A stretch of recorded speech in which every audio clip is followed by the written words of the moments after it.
klarifikasi. Ini tanggung jawab siapa? Bapak malu nggak sih? Apakah saya dengar permintaan maaf yang benar orang-orang menjadi korban?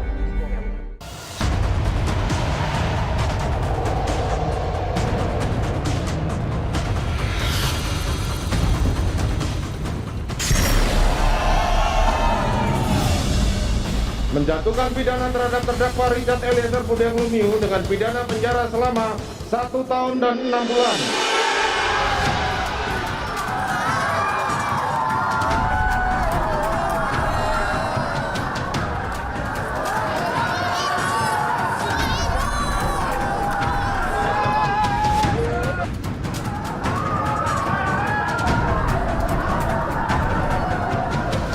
Kita memperjuangkan keadilan buat Richard. Bukan buat siapa-siapa, tapi buat Indonesia.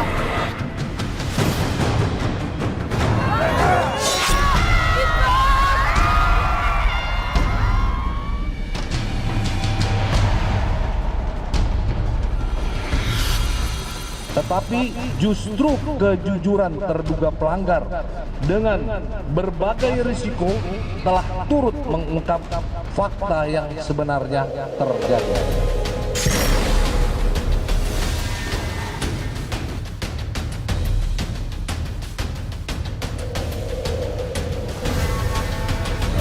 Ini ternyata yang namanya Richard. Ternyata kamu lebih cakep dari aslinya.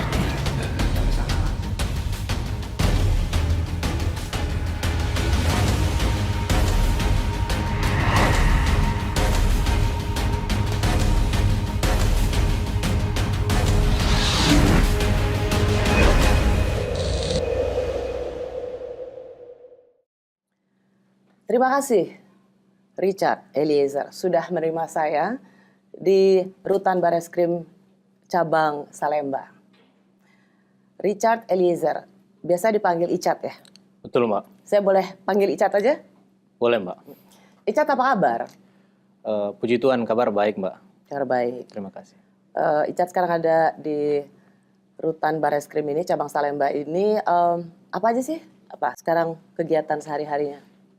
Baik, Mbak. Jadi kalau sehari-hari saya di sini sih lebih banyak membaca buku ya, Mbak, tentunya. Baca buku, terus sekarang saya masih dalam tahap untuk ini belajar untuk mencoba buat skripsi, Mbak. Karena kemarin kan kuliah saya sempat tertunda, Mbak. Jadi ya pelan-pelan saya belajar buat skripsi, Mbak. Oh, kamu ambil fakultas apa? Hukum. Oke. Sekarang jadi apa? Kalau kamu sehat kan? Sehat, Mbak. Sehat. Bisa dibilang kurusan atau gemukan? Oh, enggak sih, Pak. Dari awal kayaknya stabil, tetap stabil, Mbak. Nggak naik. Cat, saya mau tanya nih. Selama persidangan kemarin gitu. Kan banyak sekali yang hadir di persidangan itu tuh mengatakan bahwa fansnya Icat. Icat lihat nggak tuh? Jadi banyak sekali yang datang di persidangan. Ya, saya lihat, Mbak. Jujur saya kaget sih, Mbak. Saya tidak menyangka juga bahwa banyak orang yang mendukung saya. Dan saya betul-betul sangat bersyukur, Mbak. Karena pertama saya tidak disudutkan. Dan ternyata di luar sana banyak orang yang memang mensupport saya untuk berkata jujur. Itu saja sih, Mbak. Saya ngelihat Icat selama di persidangan dan pada waktu memberikan kesaksian, banyak juga pengamat yang diundang di Kompas TV memuji Icat. Berbicaranya lugas, berani, runtun gitu. Tetapi dalam tangkapan kamera, Icat, jadi artinya berani, lugas, runtun itu nggak grogi gitu. Tapi ada juga tangkapan kamera yang saya lihat, Icat tuh grogi kalau papa dan mamanya Icat ada di persidangan. Bener nggak penglihatan ini? Ya, betul, Mbak. Pertama saya memang tidak tega, Mbak. Saya tidak tega melihat orang tua saya bersedih karena kesalahan saya tentunya. Karena memang dari kecil kan kita sebagai anak, tujuan kita kan untuk membahagiakan orang tua kita. Jadi saya lebih ke tidak tega, Mbak, kalau melihat orang tua saya hadir di persidangan. Lebih nggak tega ya? Tidak tega. Harus melihat papa dan mama. Betul, Mbak. dari Manado melihat anaknya harus ada sebagai seorang terdakwa di persidangan. Icat, waktu saya mewawancarain waktu itu pertama kali Papa dan Mama ada di Jakarta di program Rosi, Mama Icat dan Papa Icat itu pertama kali secara eksklusif tampil di Rosi. Dan saya bertanya soal mengapa Icat sebelumnya tidak berkata jujur, dan kemudian Mama cerita juga akhirnya Icat mau berkata jujur. Dan waktu itu yang saya ingat, Mama Icat, Ibu Ina mengatakan ketika Icat minta maaf, tapi Mama malah mengatakan, Icat, Mama malah bangga karena kamu jujur. Baik Mbak Rosi, karena dari kecil saya memang diajarkan orang tua untuk selalu berkata jujur tentunya. Jadi pada saat ada masalah kemarin, ya memang bertentangan dengan hati nurani saya.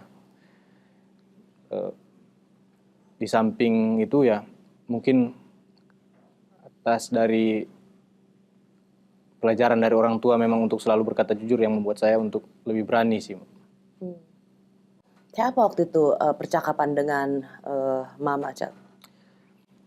Jadi saya pada saat itu saya dikasih kesempatan untuk menelpon dengan Mama ya, Mbak Rosi. Saya bilang, Mak, saya mau berkata jujur Mak kepada penyidik. Dan Mama saya bilang kepada saya, ya lebih baik kamu jujur dek, karena Mama bangga sama kamu kalau kamu jujur. Mama sempat cerita waktu itu, kamu menelpon Mama sambil menangis ya? Betul Mbak Rosi. Jadi tiba-tiba HP saya bunyi, terus saya angkat, tahu-tahu dia nangis. Nggak tahu Icat yang nelpon, dia nangis Mbak, dia waktu itu dia bilang, Apa katanya Bu? Mama saya sudah merasa siksa, saya merasa sangat tersiksa ditahan waktu itu sudah 3 hari ditahan. Dia bilang, Mama,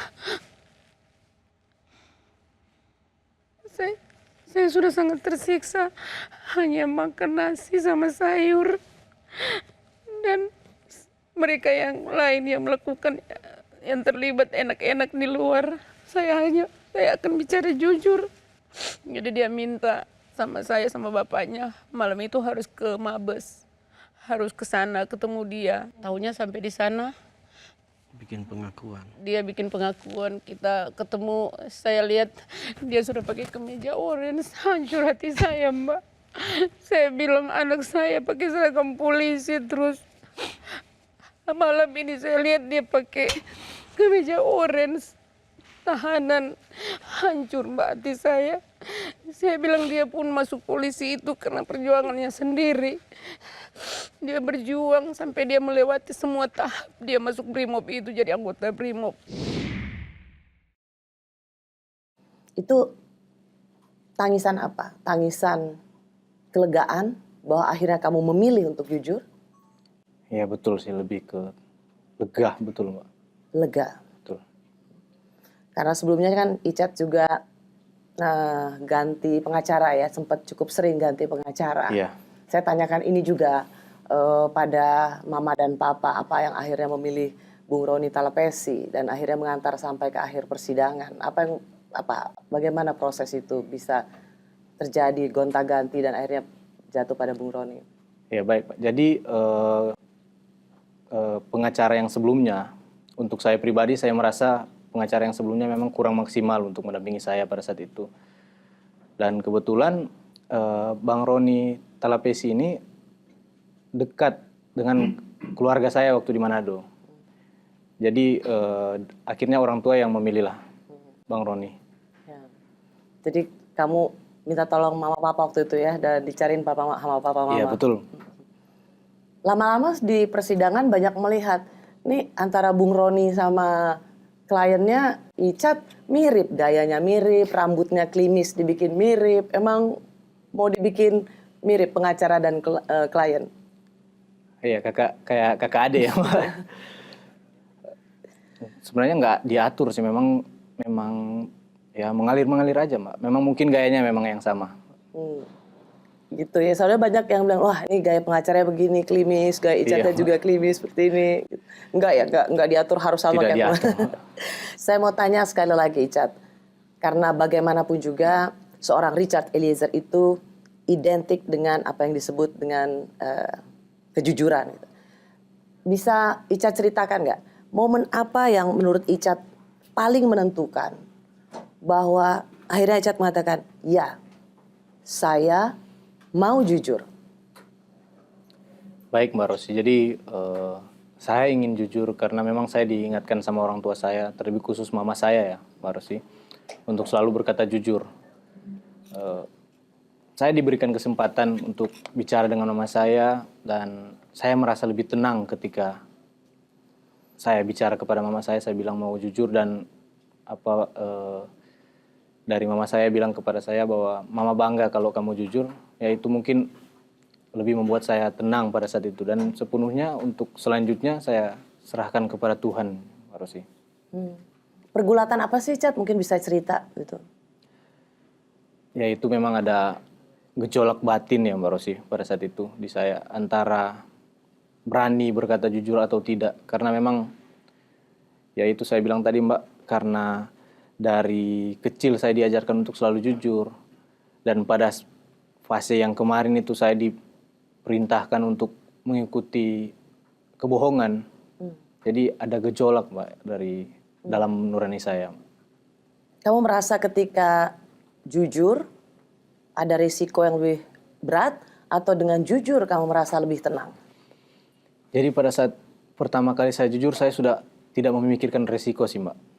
Sudah saya menyerahkan semua kepada Tuhan Mbak. Saya pasrahkan hidup saya dan masalah saya kepada Tuhan. Saya yakin kalau saya berkata jujur, Tuhan pasti tolong. Seorang Richard Eliezer barangkali ya yang selama ini selalu menjadi perhatian dan dukungan publik sehingga pada saat dia kemudian dinyatakan bersalah karena dia juga jelas-jelas ikut menembak, namun di sisi lain dia juga dianggap sebagai maskot terhadap keberanian untuk menyampaikan kejujuran. Jadi tentunya nilai keberanian untuk menyampaikan kejujuran, keberanian untuk menolak perintah yang salah, ini tentunya yang harus dicontoh bagi seluruh anggota sehingga kemudian ke depan kita betul-betul bisa menjaga nilai-nilai tersebut. Icat, pada waktu itu Pak Kapolri setelah kamu diterima kembali, setelah usai sidang etik, Pak Kapolri bicara di wawancara di Kompas TV. Pak Kapolri bilang begini, salah satu alasan mengapa seorang Richard Eliezer bisa diterima kembali menjadi anggota Polri adalah supaya ini menjadi contoh bahwa mengutamakan kejujuran itu baik. Nah, Pak Kapolri sampai mengatakan itu harus menjadi contoh untuk mengutamakan kejujuran. Bagaimana kamu merespons ini? Bagaimana? Saya tahu pasti kamu tidak mendengar soal ini karena kamu ada di rutan, tapi saya ceritakan. Jadi kalau sampai Kapolri mengatakan ini harus jadi contoh untuk anggota yang lain mengutamakan kejujuran. Baik Pak Rosi, jujur saya kaget Pak Rosi karena memang saya tidak tahu sama sekali. Namun saya sangat-sangat berterima kasih kepada Bapak Kapolri tentunya Pak Rosi. Dan saya berjanji kepada Bapak Kapolri, saya akan selalu memegang teguh perintah dari Bapak Kapolri agar tetap selalu mengutamakan kejujuran dalam melaksanakan tugas. Kapolri itu langsung ke atensi padamu, turun tangan dan mendengarkan cerita yang sebenarnya dari seorang Icat. Apa yang kamu jelaskan akhirnya pada Kapolri? Iya Mbak Rosi, jadi pada saat itu saya menyampaikan kepada Bapak Kapolri, saya mau jujur dengan menyampaikan cerita yang sesuai dengan fakta yang terjadi. Kamu grogi nggak waktu itu ketemu Kapolri? Sangat Mbak Rosi, saya. Karena bagaimanapun juga pangkatmu pada waktu itu yang paling rendah. Betul Mbak Rosi. Dapat atensi dari Kapolri. Bisa ceritakan lagi seperti apa peristiwa itu? Pada saat itu saya dibawa ke untuk bertemu dengan Bapak Kapolri ya. Jadi saya hanya sampaikan ke Bapak Kapolri, mohon izin Jenderal, saya mau berkata jujur. Saya ingin menyampaikan fakta yang terjadi sebenarnya tentang peristiwa tersebut. Dapat atensi seperti itu, kamu merasa dapat atensi nggak? Itu bagian dari satu atensi untuk mengungkapkan kasus ini gitu. Itu apa yang kamu rasakan pada waktu itu? Jujur Mbak Rosi, pertama saya merasa kaget Mbak Rosi, dan sekaligus saya merasa aman juga Mbak Rosi, merasa aman dan Kaget, tapi sekaligus merasa aman. betul Mbak Rosi. Karena saya merasa mendapat dukungan karena keputusan yang saya ambil. Dan pada saat itu saya memang ingin membantu Polri juga Mbak Rosi untuk membuka kebenaran agar kasus ini menjadi terang benderang Mbak Rosi. Jadi ada soal pergulatan batin Mbak Rosi. untuk bertahan pada kebohongan atau pilihan untuk jujur, itu juga karena ingin membantu membuka kasus ini seterang-terangnya. Betul Mbak Rosi. Memasuki persidangan menurut Icat, momen apa yang terberat dari, saya tahu pasti semuanya berat, tidak ada yang bisa membayangkan seperti apa beratnya masa-masa persidangan yang sangat lama dan menyita perhatian. Tapi untuk seorang Icat, momen apa yang paling berat? Yang paling berat menurut saya ketika saya bertemu dengan keluarga almarhum Bang Yos tentunya Mbak Rosi. Coba lihat saya nak, kamu harus berkata jujur. Mohon berkata jujur lah anakku. Berkata jujur, jangan ada dibohong-bohong, jangan ada tutup-tutupin. Yang kau perbuat, kau sebenarnya membunuh anak kami. Peluru itu tembus ke dada anak kami, itu sudah mematikan. Eliezer, mohon, makanya saya bilang tadi, kejujuranmu itu adalah untuk menolong kamu.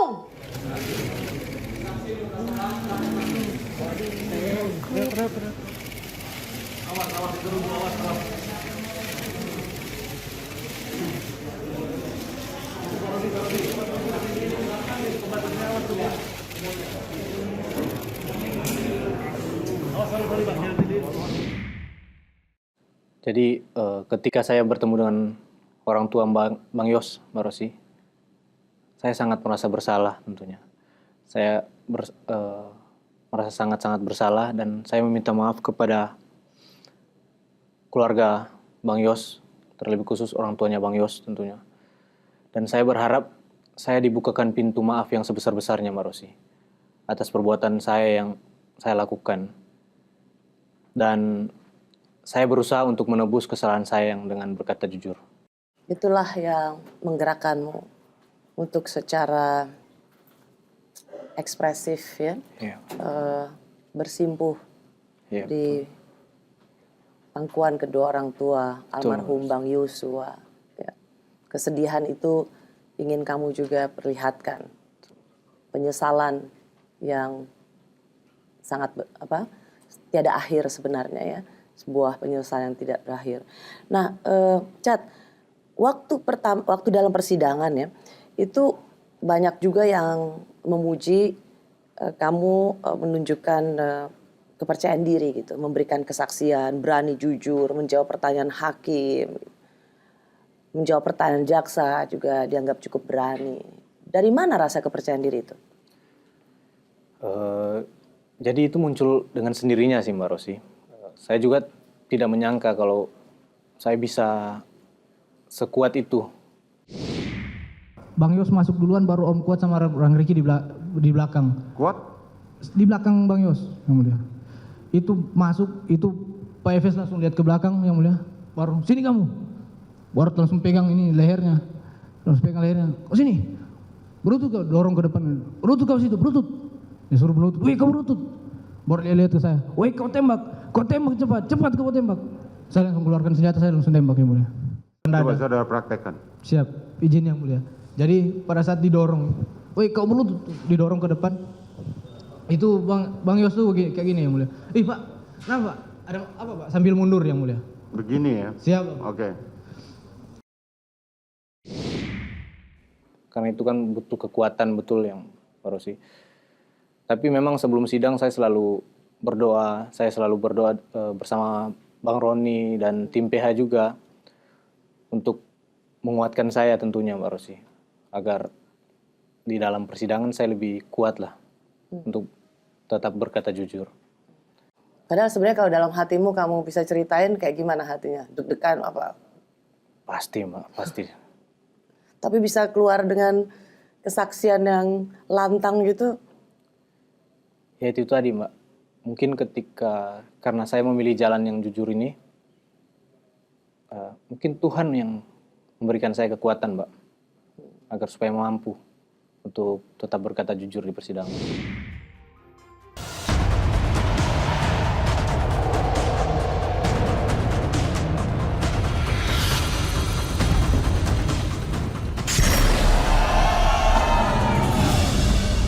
Menjatuhkan pidana terhadap terdakwa Richard Eliezer Budiang Lumiu dengan pidana penjara selama 1 tahun dan 6 bulan.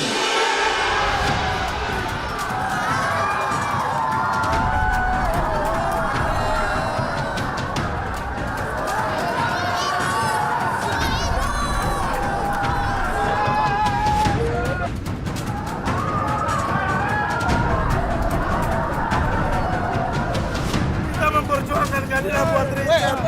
Bukan buat siapa-siapa, tapi buat Indonesia.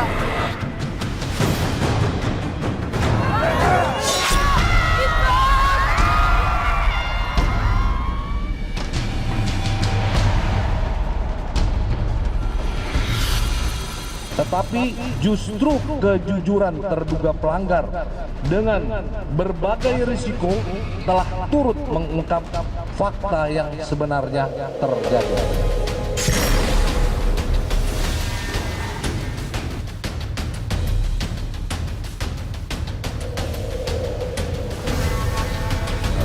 Ini ternyata yang namanya Ica. Ternyata kamu lebih cakep dari asli.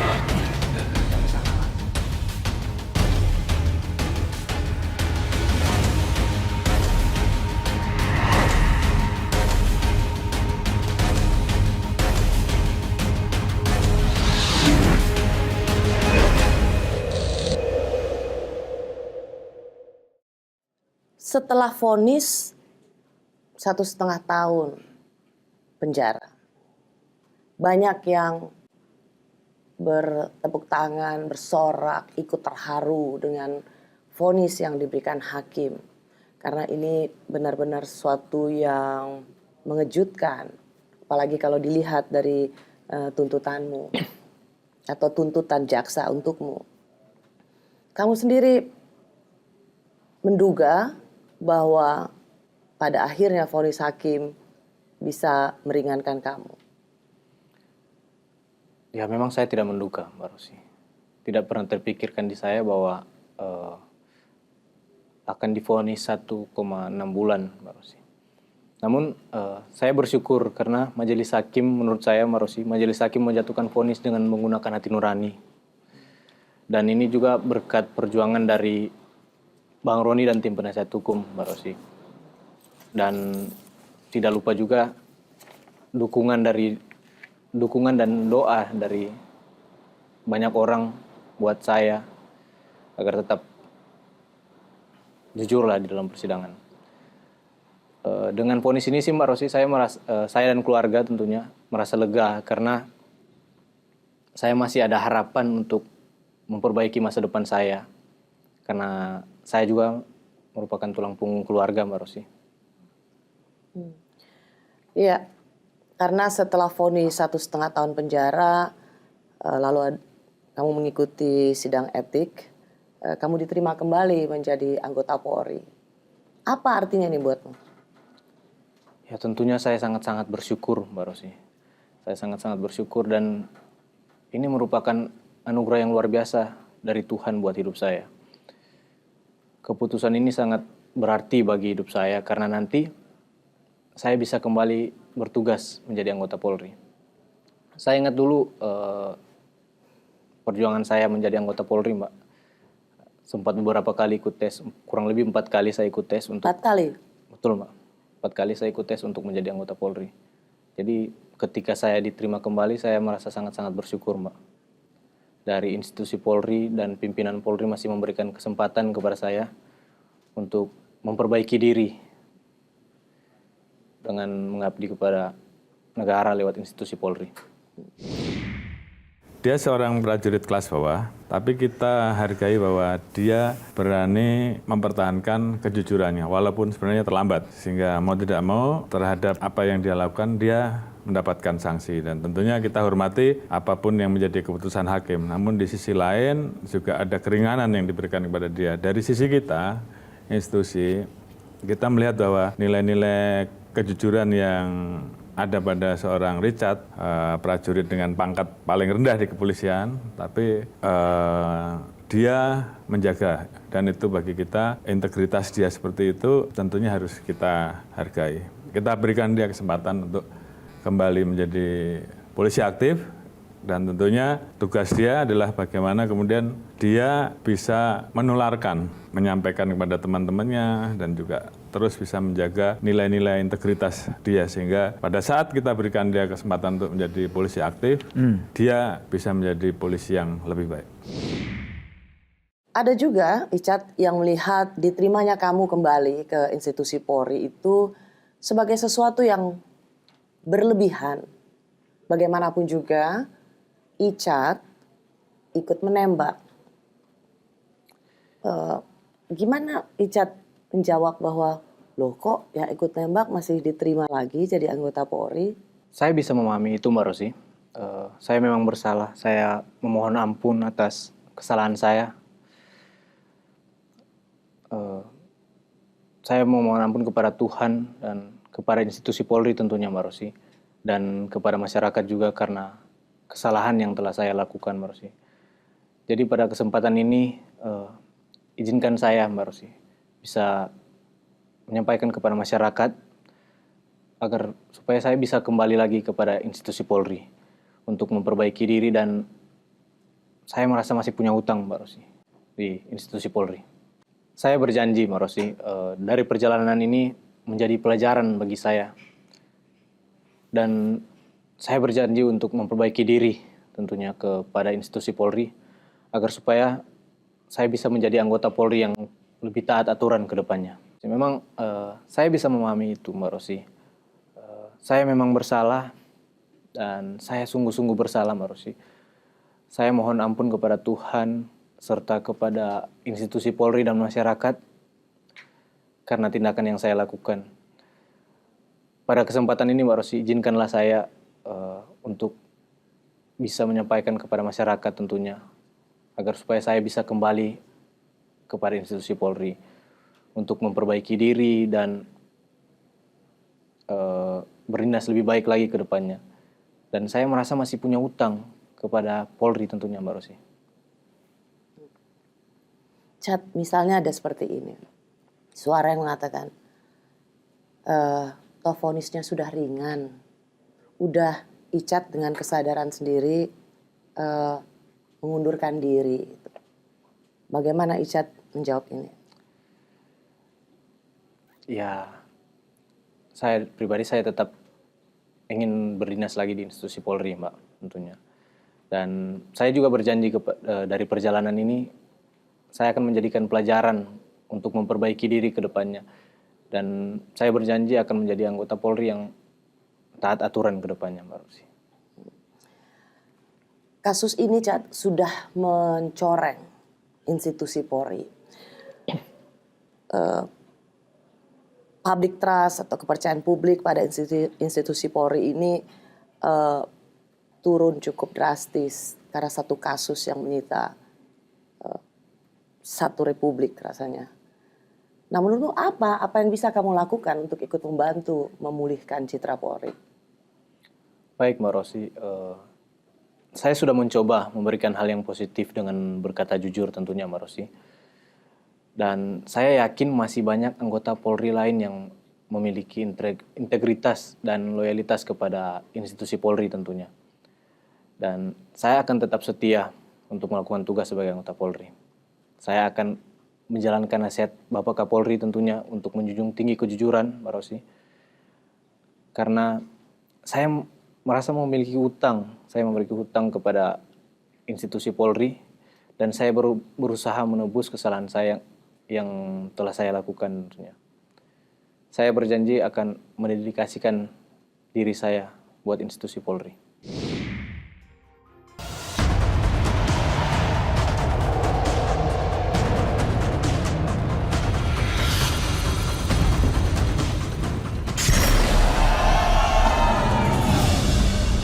Menjatuhkan pidana terhadap terdakwa Richard Eliezer Budiang Lumiu dengan pidana penjara selama 1 tahun dan 6 bulan.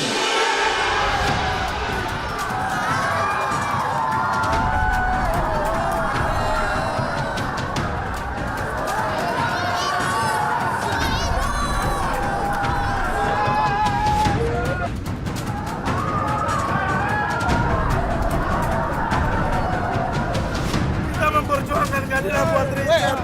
Bukan buat siapa-siapa, tapi buat Indonesia.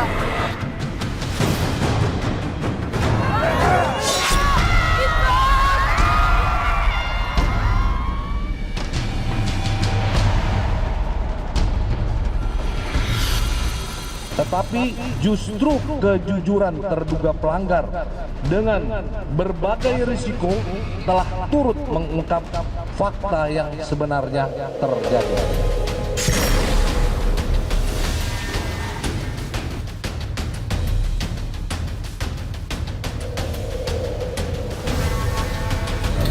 Ini ternyata yang namanya Richard. Ternyata kamu lebih cakep dari asli.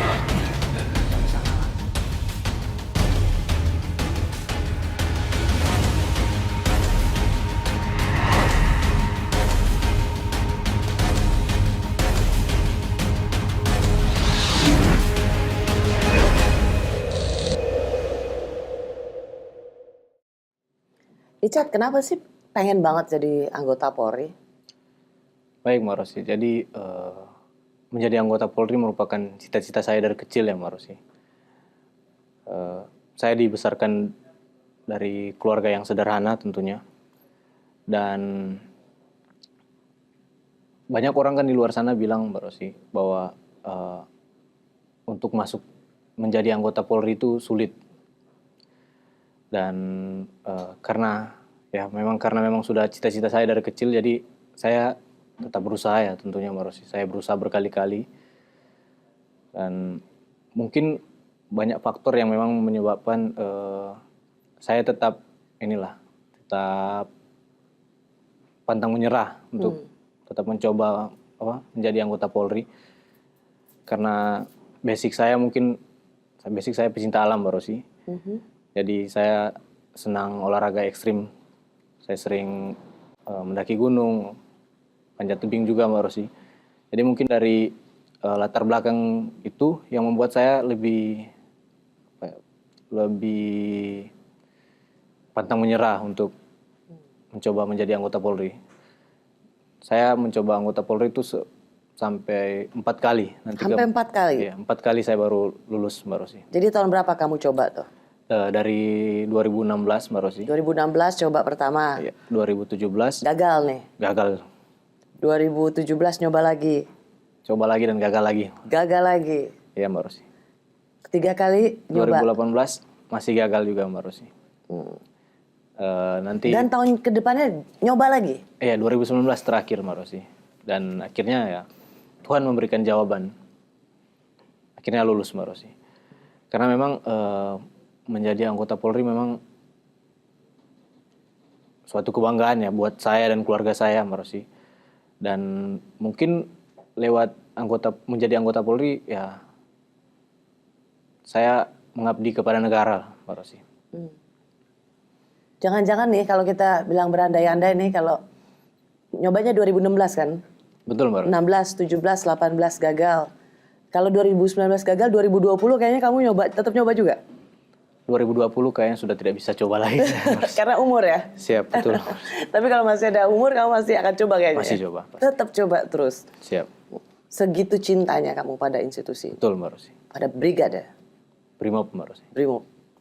Itu kecintaan kamu selalu dengan sebesar-besarnya. Karena saya dengar cerita dari papa dan mama, kamu kalau udah pakai seragam Brimob itu bangganya luar biasa. Betul Mbak Rosi. Itu kebanggaanmu yang terutama. Kebanggaan buat saya dan keluarga saya Mbak Rosi. Jadi apa ceritamu jatuh bangun supaya bisa masuk anggota Polri?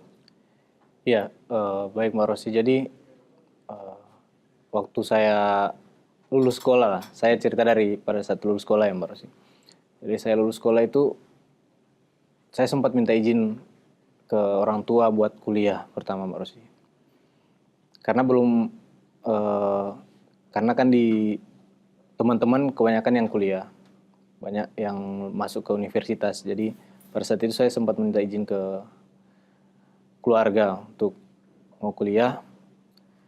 Namun ada sesuatu dan lain hal, akhirnya saya memilih langsung tes polisi aja. Jadi pada saat 2016 saya tes polisi, jatuh. Masih Jatuh?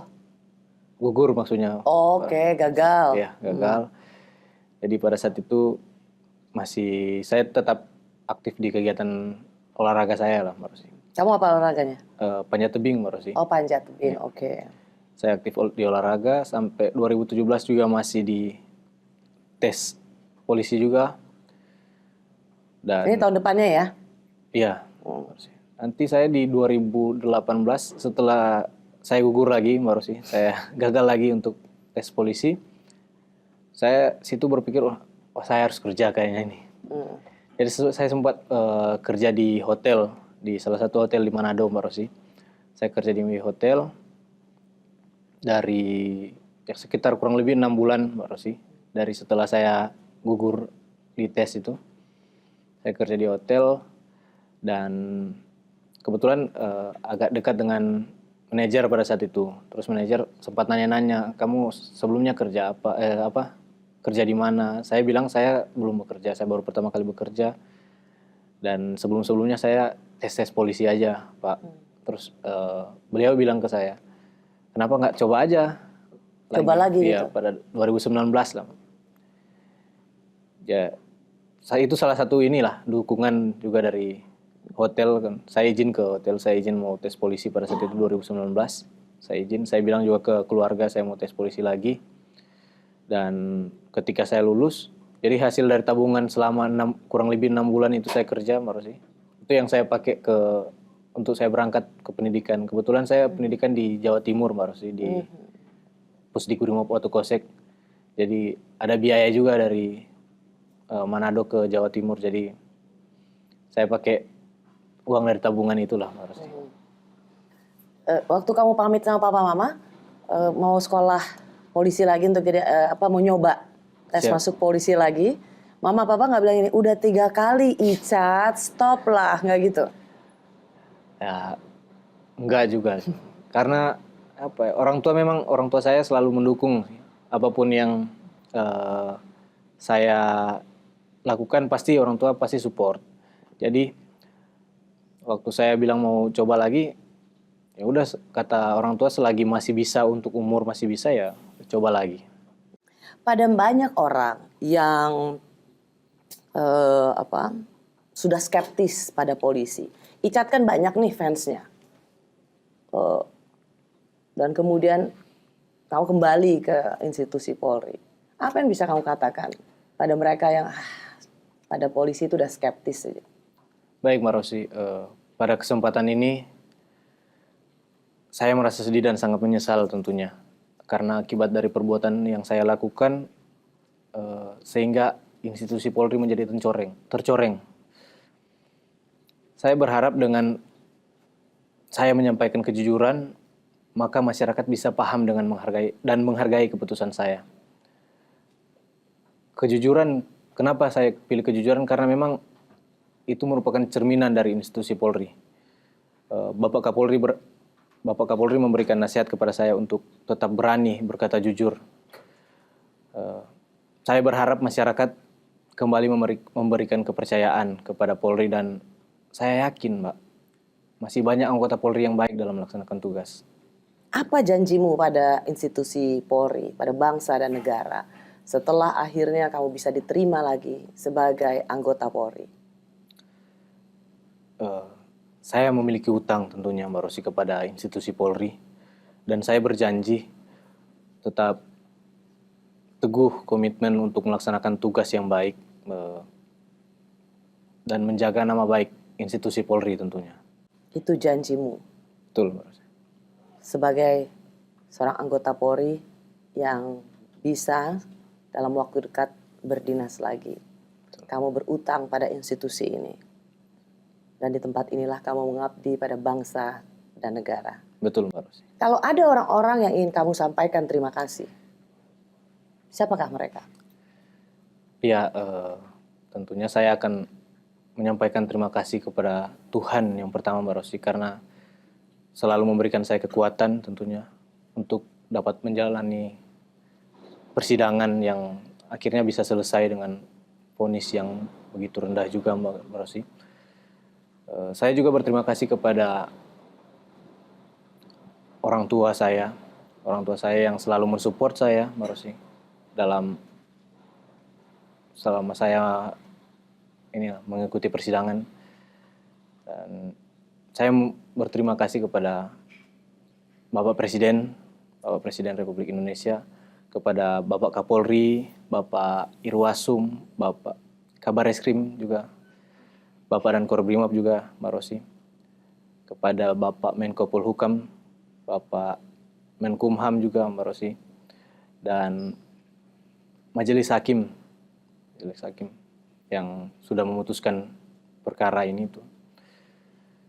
Saya tidak lupa juga kepada tim penyidik ya, Mbak Rosi, karena memang ini merupakan perjuangan bersama dari tim penyidik juga, Mbak Rosi, dan kepada LPSK tentunya, kepada Lembaga Perlindungan Saksi dan Korban yang selalu sampai sekarang pun masih menjaga saya, dan yang terakhir kepada tim penasihat hukum saya, Mbak Rosi.